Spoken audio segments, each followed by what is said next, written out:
Nos mots sous le soleil. Yovo serra fort son nouveau cartable. C'était son premier jour à la maternelle à l'école primaire centrale de Tokbodo. Le soleil brillait si fort que tout semblait blanc et flou. Quand la maîtresse lui demanda de lire au tableau, Yovo ne put pas bien voir les lettres. Les autres enfants se mirent à chuchoter, et il sentit une larme chaude couler sur sa joue. Un jour, une organisation appelée DCW est venue à l'école. Ils ont parlé de l'albinisme et ont expliqué que Yovo n'était pas différent, juste unique. Ils ont dit que l'amitié était comme des lunettes de soleil, protégeant et aidant à voir le monde plus clairement. Après la visite de l'ONG, une fille aux yeux doux et aux longues tresses, nommée Amara, s'est approchée de Yovo. « Ne t'inquiète pas » chuchota-t-elle. « Je peux être tes lunettes de soleil. » Elle glissa son tabouret près du sien. « Je vais te lire les leçons. » À partir de ce jour, Amara devint ses yeux et son allié. Ils étaient inséparables, partageant les goûters à l'ombre du grand manguier et faisant leurs devoirs ensemble. L'amitié d'Amara était un bouclier de gentillesse contre les regards curieux. Mais après le BEPC, un jour triste arriva.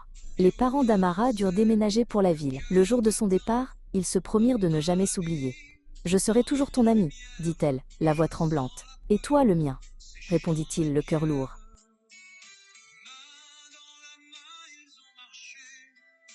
Yovo continua son chemin, le cœur rempli du souvenir de son ami. Inspiré par sa gentillesse et le message de l'ONG, il trouva d'autres camarades pour l'aider. Il travailla dur, protégé du soleil par son chapeau et ses lunettes, rêvant d'un avenir où il pourrait utiliser la force des mots pour aider les autres. Après son bac, Yovo entra à l'université pour étudier le droit. Le premier jour, dans un amphithéâtre bondé, il entendit une voix familière l'appeler. Il se retourna. C'était Amara. Elle était là, inscrite dans la même filière. Leurs sourires illuminèrent toute la salle. Leur amitié reprit comme s'ils ne s'étaient jamais quittés, mais elle se transforma bientôt en quelque chose de plus profond. Leur complicité d'enfance devint un amour solide et évident. Ils étudièrent ensemble, s'entraidant pour atteindre leurs rêves communs.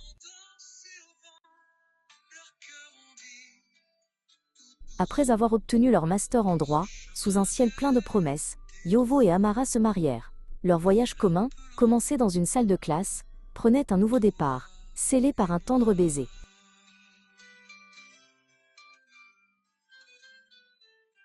Aujourd'hui, Maître Yovo et Maître Amara parcourent le monde pour donner des conférences et défendre les droits des personnes atteintes d'albinisme.